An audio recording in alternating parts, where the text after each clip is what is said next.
Real interview और mock interview में आप कहाँ अंतर देखते हैं? क्योंकि आप एक जो है मॉक इंटरव्यू देते समय जिस तरीके से आपको डिमोनेटाइजेशन तमाम ऐसे क्वेश्चन पूछे गए थे वो देखे थे, तो आप जो है रियल और मॉक इंटरव्यू में कहाँ अंतर पाए, क्या देखे? देखिए, रियल और मॉक इंटरव्यू में भी सेम वैसी ही चीज़ें हैं। कुछ एक्चुअली क्या है कि यूपीएससी में 10 मेंबर होते हैं।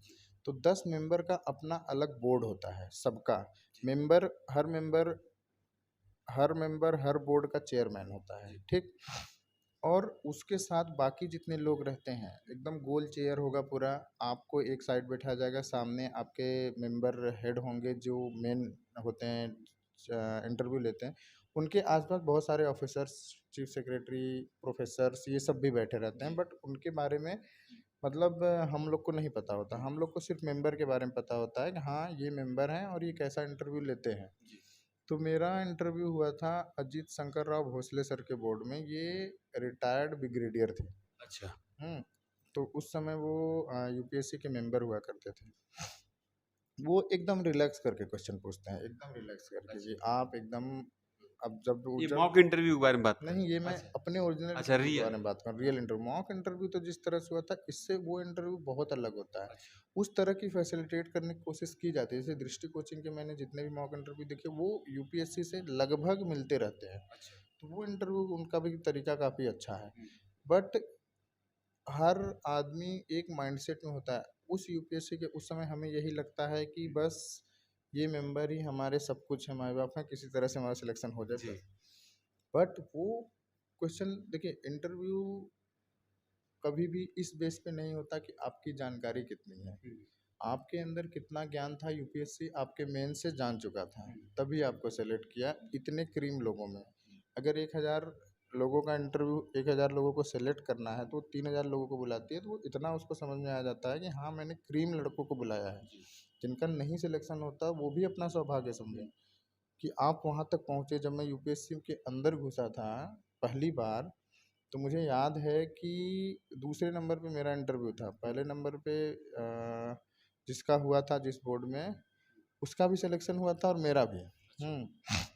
मेरे से जस्ट एक रैंक नीचे उसका रैंक था, और दोनों का हुआ।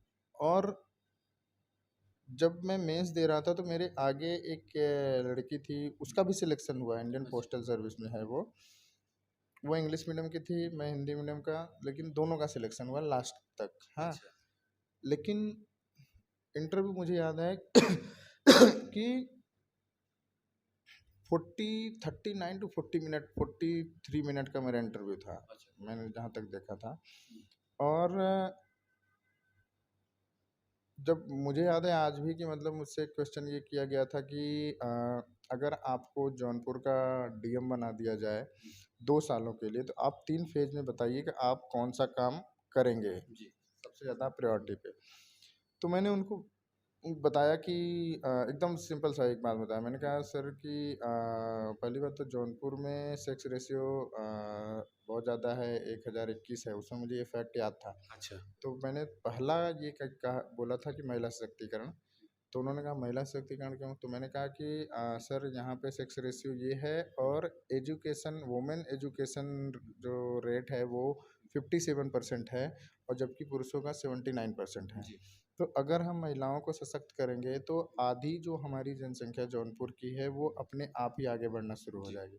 दूसरा मैंने बोला कि जौनपुर में 5 नदियाँ बहती हैं, सई, गोमती, वसई, बन्ना, पीली। तो वहाँ की ज़मीनें काफ़ी उपजाऊ हैं, और कृषि पे हम इस पे ज़्यादा फोकस करने की कोशिश करेंगे कि उसके जोत बढ़ा के कृषि पे ध्यान देने की कोशिश करेंगे। और तीसरा मैंने वुमेन एम्पावरमेंट बोला था। पहला कृषि को दिया, दूसरा मैंने एजुकेशन, और तीसरा वुमेन एम्पावरमेंट। तो वुमेन एम्पावरमेंट क्यों?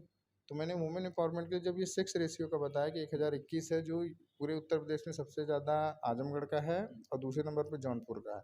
तब उन्होंने हमसे पूछा, अच्छा जौनपुर में 1021 है सेक्स रेशियो है, वाह।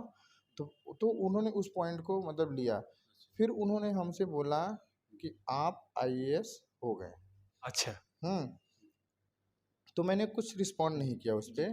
तो उनका बस ये लास्ट क्वेश्चन था। तो उन्होंने बस एक ही चीज़ और बोला था कि अच्छा, उनके बारे में ये भी एक चीज़ फेमस था कि अगर वो जिस लड़के को इंटरव्यू के दौरान ही बोल दें कि आप आईएएस हो गए हैं, तो उसका सिलेक्शन पक्का रहता है। अच्छा।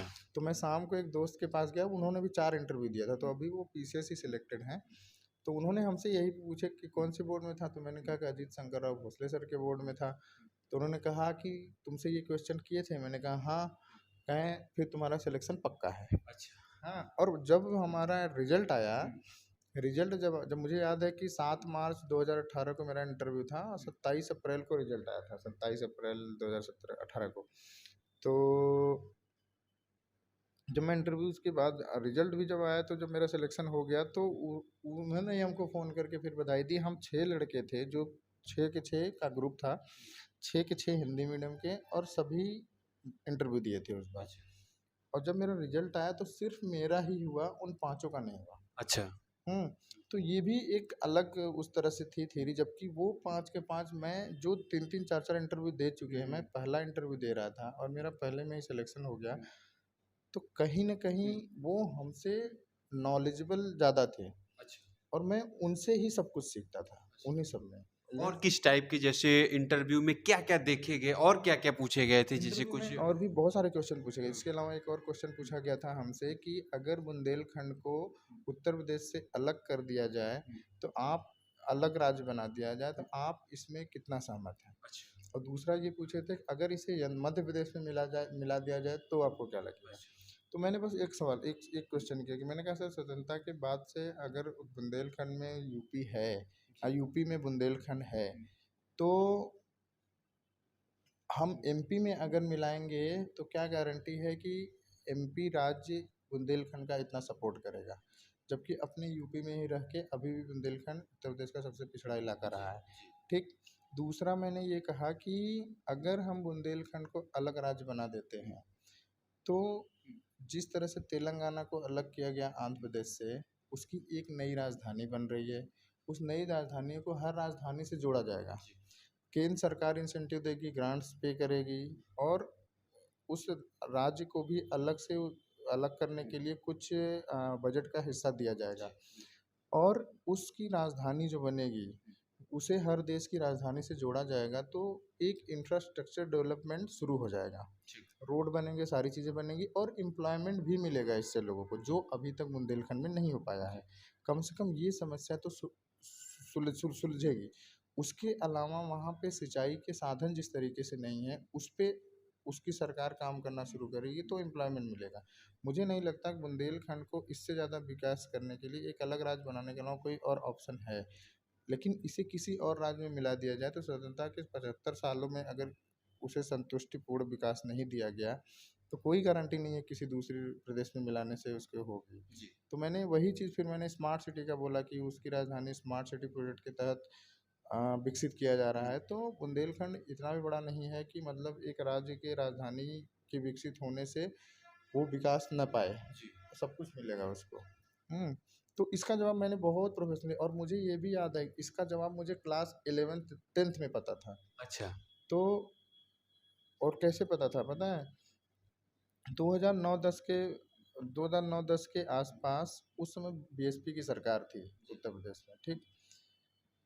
और उसमें मुख्यमंत्री मायावती जी थी, और उन्होंने पहली बार ये प्रोजेक्ट लाया था कि पूर्वांचल को अलग राज्य बनाया जाएगा। तो मैं घर में ऐसे बैठा हुआ था, पढ़ रहा था, चाचा और भैया डिस्कशन कर रहे थे, तो भैया वही उसी का जवाब दे रहे थे कि हमारे जौनपुर को क्या फ़ायदा होगा अगर पूर्वांचल एक नया राज्य बना दिया। और ये मुझे उस समय का याद था, और मैं मैथ लगा रहा था, मैं सुन रहा था जस्ट कि जब पूर्वांचल एक नया राज्य बनेगा तो उसकी राजधानी बनारस बनाई जाएगी। बनारस बनाई जाएगी तो बनारस एक राजधानी के तौर पे विकसित किया जाएगा, और जौनपुर उसके बगल में है। तो आप देख सकते हैं कि जैसे मान लीजिए लखनऊ है एक राजधानी, लखनऊ के बगल के जो भी डिस्ट्रिक्ट्स हैं, जैसे मान लीजिए कन्नौज हो गया, कन्नौज काफ़ी विकसित अब हो रहा है।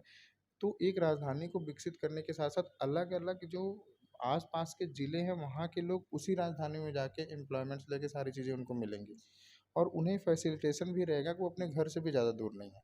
तो जौनपुर को इस सेंस में उन्होंने लिया था, और इसका जवाब मैं उसी सेंस में ही दिया था, और वो काफ़ी संतुष्ट हुए थे। मैंने इसका जवाब 13-14 मिनट दिया।